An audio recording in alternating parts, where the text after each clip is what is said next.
지금도 이 땅을 살림하시고 하나님의 집으로 완성해 가고 계시는 주님. 주님은 새로운 하늘과 땅에서 창조 세계 모두가 영원한 평화와 안식을 누리게 하심을 고백합니다.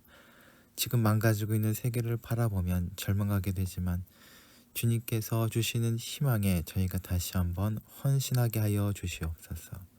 저희가 욕심을 억누르고 삶을 새롭게 하여 새 하늘과 새 땅을 사는 그리스도인답게 하여 주옵소서. 이 시간 성령 하나님께서 우리의 마음과 생각을 예배에 합당하도록 인도하여 주시길 조용히 간구합시다.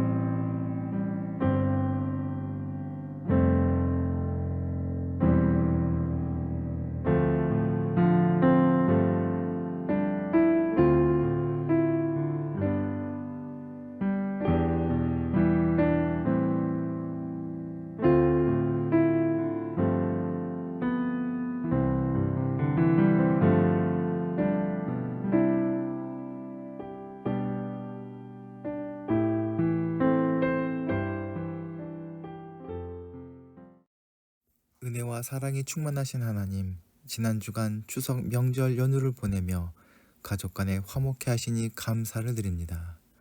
9월의 넷째 주 주일 예배로 주님 앞에 나왔사오니 하나님의 사랑과 은혜를 돌아보는 시간이 되게 하시고 우리를 향하신 주님의 뜻을 헤아리게 하시사 주님의 뜻을 이루며 살아가는 한 주간 되게 하여 주시옵소서. 행함이 없는 믿음은 그 자체가 죽은 것이라 말씀하신 주님, 회개하는 시간 저희 믿음이 바로 죽은 믿음이 아니었는가 돌아보게 하여 주시옵소서.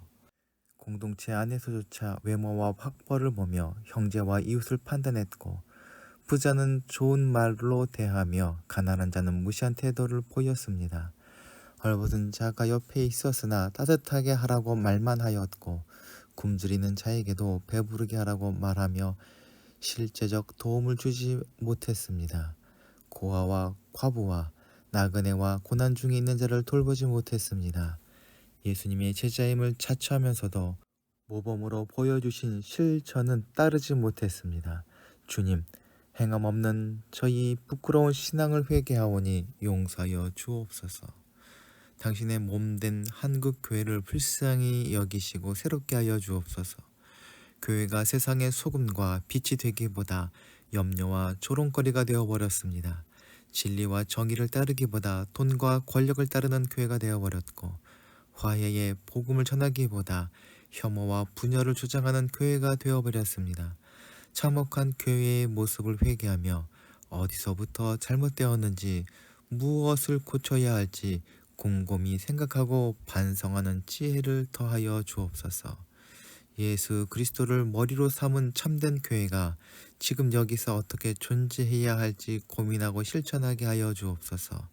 성령님, 한국교회를 새롭게 하시고 정의와 평화와 기쁨의 하나님 나라로 인도하여 주옵소서.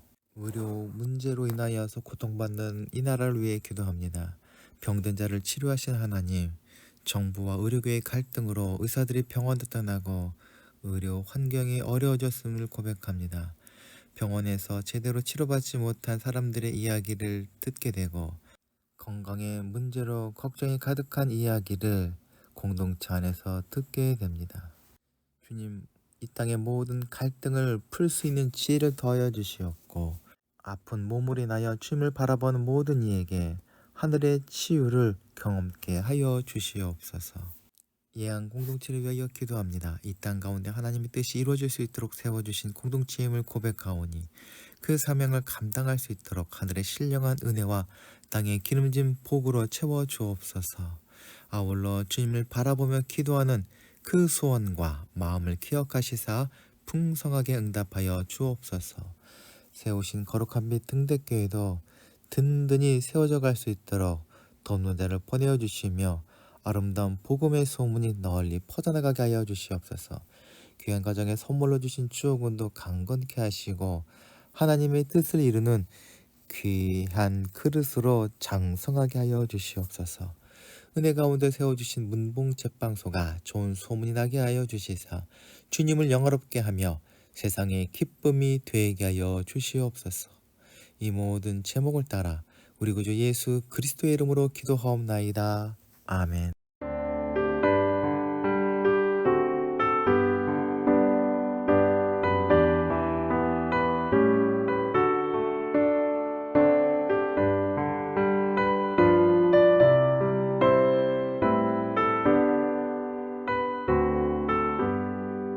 나의 영원하신 기업 생명보다 귀하다. 나의 갈 길 다가도록 나와 동행하소서. 주께로 가까이 주께로 가오니 나의 갈 길 다가도록 나와 동행하소서. 세상 복 위하리라 모든 병에 버리고 험한 길을 가는 동안 나와 동행하소서. 주께로 가까이 주께로 가오니 나의 갈 길 다가도록 나와 동행하소서.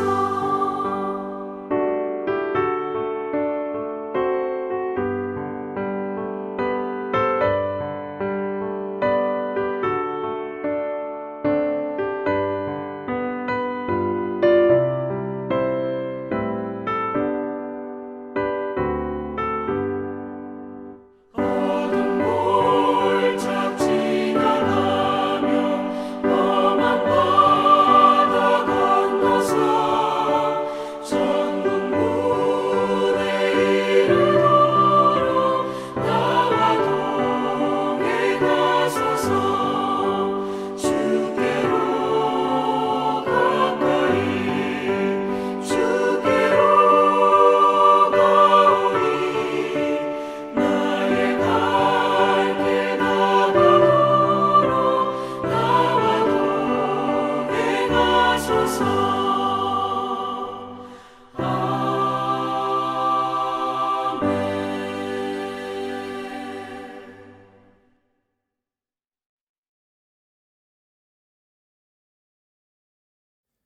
오늘 우리에게 주시는 하나님의 말씀은 마가복음 9장 30절부터 37절까지의 말씀입니다. 그들은 거기에서 나와서 갈릴리를 가로질러 가고 있었다. 예수께서는 이것을 남들이 알기를 바라지 않으셨다. 그것은 예수께서 제자들을 가르치시며 인자가 사람들의 손에 넘어가고 사람들이 그를 죽이고 그가 죽임을 당하고 나서 사흘 뒤에 살아날 것이라고 그들에게 말씀하셨기 때문이다. 그러나 제자들은 그 말씀을 깨닫지 못하였고 예수께 묻기조차 두려워하였다. 그들은 가버나움으로 갔다. 예수께서 집 안에 계실 때에 제자들에게 물으셨다. 너희가 길에서 무슨 일로 다투었느냐? 제자들은 잠잠하였다. 그들은 길에서 누가 가장 큰 사람이냐 하는 것으로 서로 다투었던 것이다. 예수께서 앉으신 뒤에 12 제자를 불러 놓으시고 그들에게 말씀하셨다. 누구든지 첫째가 되고자 하면 모든 사람의 꼴찌가 되어서 모든 사람을 섬겨야 한다. 그리고 어린이 하나를 데려다가 그들 가운데 세우신 뒤에 그를 껴안으시고서 그들에게 말씀하셨다. 누구든지 내 이름으로 이런 어린이들 가운데 하나를 영접하면 나를 영접하는 것이요 누구든지 나를 영접하면 나를 영접하는 것보다 나를 보내신 분을 영접하는 것이다. 아멘.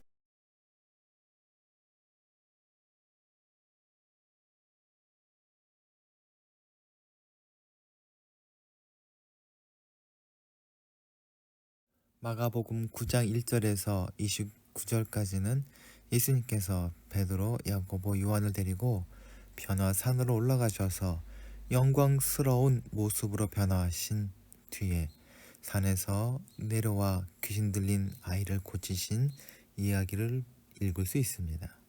오늘 본문인 30절에서 예수님은 소수 제자들과 함께 걸으시면서 은밀한 가르침을 주신 듯합니다. 그 가르침은 제자들을 당황스럽게 만들었습니다. 이 가르침은 우리에게도 매우 중요합니다.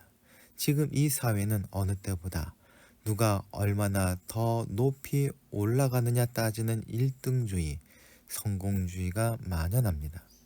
오늘 예수님이 가르쳐 주신 제자들을 통해 오늘날 사회와 우리 모습을 돌아보고 우리가 가야 할 제자의 길은 어떤 길인지 살펴보도록 합시다. 앤드 말라리아라는 책에 보면 세상에서 가장 먼 거리는 내가 아는 것과 내가 행하는 사이의 거리라는 말이 나옵니다.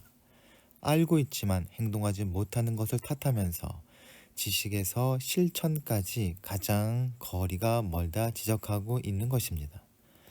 그런가 하면 시인 류시화의 하늘 호수로 떠난 여행 중에는 다음과 같은 이야기가 있습니다. 리시케시 강가에서 한 수행자가 이야기를 나눕니다. 수행자는 자신이 남인도에서 왔으며 기차로 100시간 이상 걸렸다 합니다. 그 말을 듣고 그렇게 먼 데서 왔느냐고 묻자 다음과 같이 대답합니다. 그것보다 더 먼 거리가 있습니다. 세상에서 가장 먼 거리는 사람의 머리와 가슴까지의 거리입니다. 머리에서 가슴으로 이동하는데 평생 걸리는 사람들도 있습니다. 예수님께서는 공생의 기간 약 3년 동안 늘 제자들과 함께 하셨습니다. 그러나 예수님의 생각과 제자들의 생각은 거리가 너무나 멀었고 예수님의 사명과 제자들이 원하는 꿈은 간극이 너무나도 컸습니다. 오늘 가르침과 제자들과의 대화 속에서 그 간격이 얼마나 먼지 함께 생각해보고 예수님의 가르침과 우리가 생각하는 신앙인의 길이 얼마나 차이가 있는지 함께 보도록 합시다. 오늘 본문은 그들은 거기에서 나와서 갈릴리를 가로질러 가고 있었다로 시작됩니다. 그곳이란 팔레스타인 최북단 헐몬산이 있는 곳입니다. 그곳에서 베드로의 위대한 신앙 고백을 들으셨습니다. 그곳에서 변화산의 놀라운 기적도 나타났습니다. 산중에서 엘리야, 모세가 나타나서 예수님과 더불어 대화를 했습니다. 변화산 아래에서는 믿음 없는 제자들이 귀신 들린 아이를 고치지 못해 쩔쩔매고 있을 때 예수님께서 고쳐주심으로 문제를 해결하였습니다. 이제 예수님께서는 그곳을 떠나 공생의 마지막 여정인 예루살렘으로의 길을 시작하십니다. 주님은 이 여정을 시작하시면서 이 여행인 목적지에서 있을 십자가의 죽음을 이야기하셨습니다. 길을 가시는 동안 예수님의 생각과 마음은 골고다 언덕 위 십자가를 향하여 계셨습니다. 예수님께서는 3번에 걸쳐 자신의 순환을 예고하셨다 기록되어 있습니다. 마가복음에서 그 예고는 모두 길 위에서 하셨습니다. 그리고 그 이야기를 다루는 구조도 비슷합니다.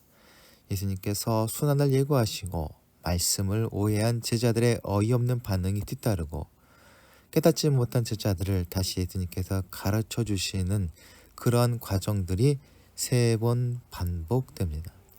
순환 예고는 단순히 고난과 죽음이라는 미래에 대한 예고가 아니라 그리스도는 무엇을 하셔야 하는가에 대한 가르침입니다. 그래서 그리스도가 사람들의 손에 죽임을 당하고 죽은 지 3일 안에 살아나리라는 말씀은 예수께서 그리스도로서 자신이 해야 할 일을 제자들에게 가르치고 계시는 것입니다.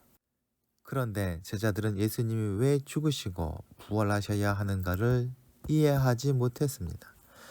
모르면 모른다고 가르쳐달라고 했으면 좋을 것인데 제자들은 그 말씀을 깨닫기는커녕 묻기조차 두려워하였다 합니다. 죽는다는 말에 집착한 나머지 살아난다는 말을 못 들은 것일 수도 있지만 아마도 그리스도는 죽을 자들을 살려내야 할 뿐이지 자신이 죽었다가 살아나실 뿐이 아니라 죽지 않으셔야 할 분이라고 생각했던 것 같습니다. 예수님이 가르치신 말씀이 무슨 뜻인지 알고 싶을지 모르겠지만 지난번 베드로처럼 잘못 말했다가 사탄 소리를 들을까 걱정했던 것 같아서인지 그것이 무슨 뜻인지 왜 그렇게 하셔야 하는지 물어보지도 못했습니다. 그리고 제자들은 전혀 엉뚱한 것에 마음을 두기 시작합니다. 제자들은 주님의 가르침을 신경 쓰기보다 가르침 안에서 다른 것에 마음을 빼앗긴 듯합니다. 예수님은 가버나움에 도착하셔서 집에 머무시며 제자들에게 물으셨습니다.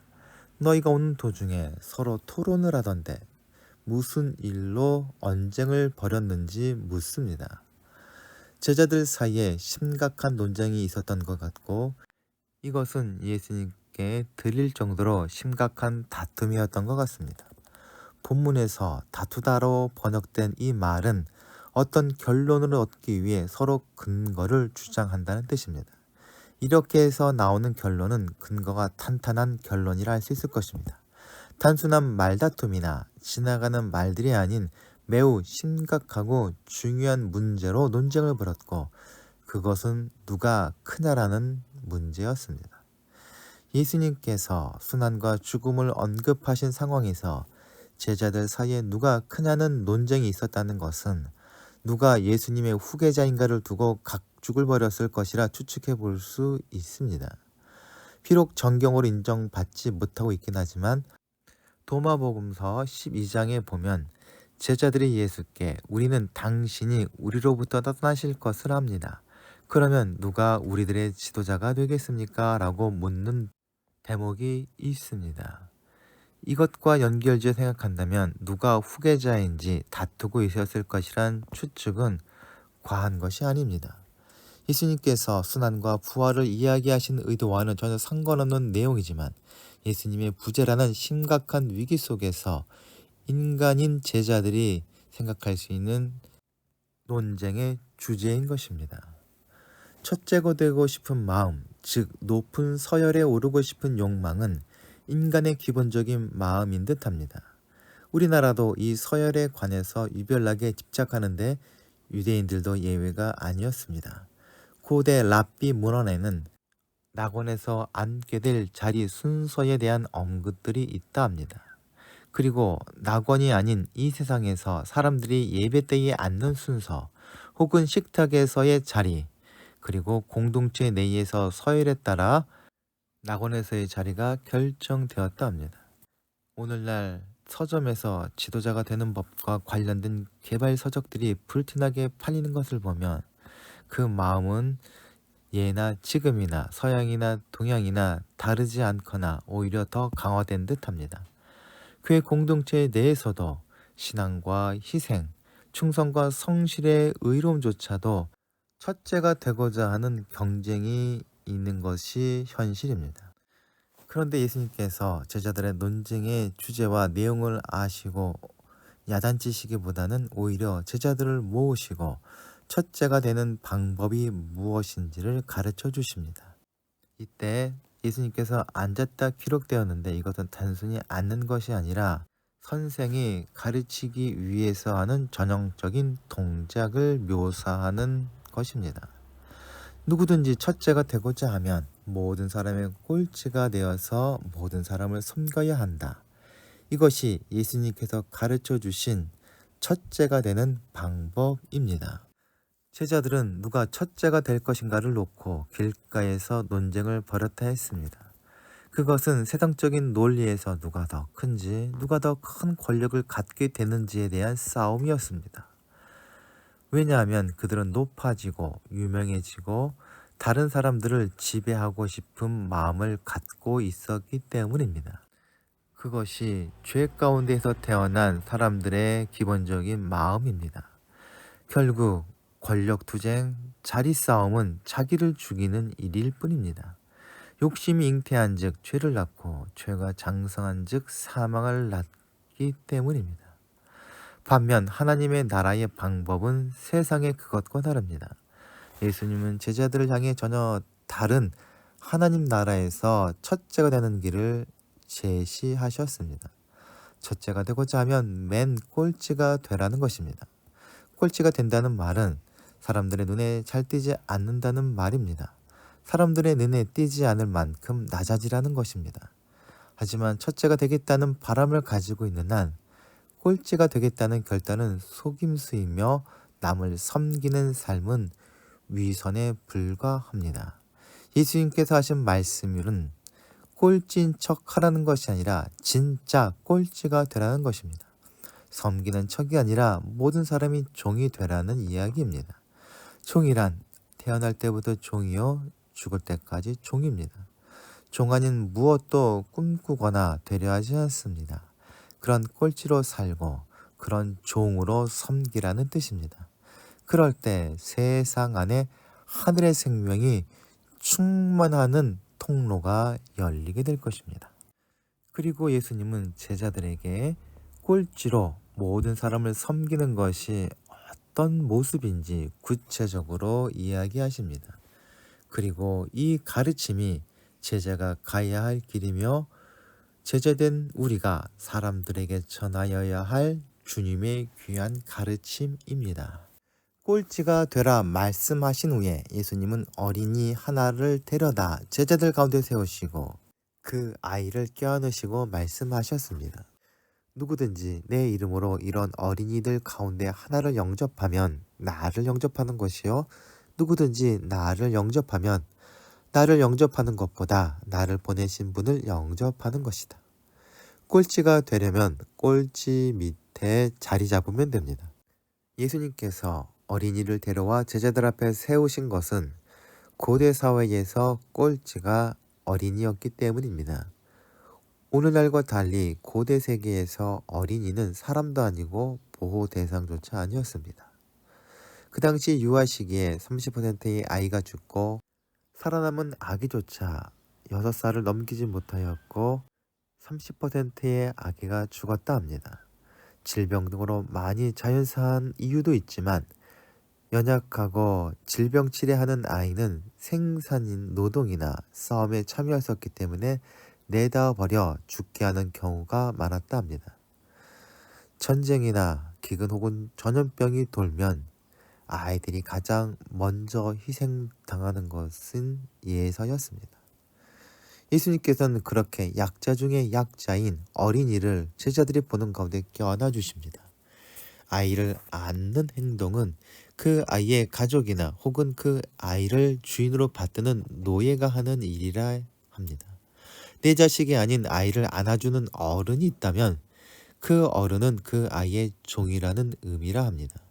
약자 중에 약자인 어린아이가 꼴찌로 인식되던 사회에서 아이의 종이 된다는 것만큼 엄청난 파격은 없었습니다. 주님은 특별히 내 이름으로 이런 어린이 하나를 영접하면이란 전제 조건을 다루셨는데 이것은 어린이 같은 약자 중에 약자를 영접하는 행동이 그 사람을 위해서 하는 일이 아니라 예수님 때문에 사랑하고 예수님 때문에 영접하는 것을 의미합니다. 그리스도 안에서 섬김은 이처럼 예수님을 사이에 두고 예수님 이름 때문에 저는 다른 사람들이 조건 없이 만나고 영접하고 사랑하고 섬기는 것을 말합니다. 또한 내 이름으로 이런 어린이 하나를 영접하면에는 섬김에 대한 대가를 바라지 말라는 의미도 포함되어 있습니다. 이 말씀은 어린이처럼 힘없고 약하고 베풀어 주지만 아무것도 기대할 수 없는 그런 사람을 섬기라 하신 것입니다. 즉 그냥 섬기라는 것입니다. 반대 급부를 기대하는 섬김은 진정한 섬김이 아닙니다. 섬기는 사람과 섬김을 받는 사람이 그리스도 안에서 만나 주님과 함께 하나가 되고 마침내 하나님께로 연결되는 통로가 열리게 됩니다. 우리의 섬김이 하나님에게까지 연결된다는 것입니다. 이것이 하나님의 나라가 세워져 가는 과정이며 하나님의 나라는 그렇게 섬김으로 세워져 가고 그 나라의 질서는 섬김으로만 유지가 될 수 있습니다. 이와 같이 예수님은 그 위대함을 세상적 가치 기준에 의한 성공에 의해서가 아니라 예수 그리스도의 이름으로 행해지는 섬김에 의해서 이루어진다 제자들에게 가르치신 것입니다. 예수님의 제자로 살아간다는 것은 예수님과 가까워져 가는 삶이라 할 수 있습니다. 예수님의 마음을 이해하고 예수님의 삶과 섬김을 삶 속에서 실천하는 사람이 제자입니다. 이한 공동체 모든 식구들이 시간이 가면 갈수록 주님을 닮아가는 주님의 제자들이 되길 소망합니다. 죽을 수밖에 없는 죄인된 우리를 모든 것을 버리며 섬기시고 영생을 누릴 수 있도록 해주신 주님을 닮아가는 삶과 길이 제자도이며 오늘 주님이 우리에게 가르쳐 주신 우리가 꼭 지켜야 할 계명입니다. 가장 낮은 우리를 섬기신 주님처럼 우리도 세상의 모든 사람들을 위해 희생하고 섬김으로 우리를 통해 그들 안에도 하늘의 생명이 충만하여지길 소망합니다. 다 함께 기도하시겠습니다. 사랑과 은혜가 충만하신 하나님 아버지, 인자의 고난을 통해 우리로 생명을 얻고 누리게 하신 하나님의 신비와 능력을 말씀 속에서 보게 됩니다. 십자가에 감춰두신 이 신비와 능력을 우리 일상 속에서 자기 부인과 이상을 통해 깨닫게 하여 주시옵소서. 사람의 지혜와 능력으로는 불가능하지만 우리 가운데 임하시고 도우시는 성령님을 통하여 주님이 가르쳐 주신 제자의 길을 우리 모두 끝까지 걷게 하여 주시옵소서. 우리 구원자 되신 예수 그리스도의 이름으로 기도하옵나이다. 아멘. 함께 공동체의 고백을 하시겠습니다. 하나, 우리는 문제가 있습니다. 둘, 문제에는 끔찍한 대가가 있습니다. 셋, 하나님은 해결책을 가지고 계십니다. 넷, 그 해결책은 믿음으로 누립니다. 지금은 세상 끝날까지 우리와 함께 하시는 예수 그리스도의 은혜와 하나님 아버지의 무한하신 사랑하심과 우리를 진리 가운데로 인도하시는 성령님의 감동하심과 교통하심이 이 시간 머리를 숙인 이한공동체 식구들 위해 그 가정과 기도하며 진행하는 일들 위해 지금부터 영원토록 함께하여 주시기를 간절히 축원하옵나이다. 아멘.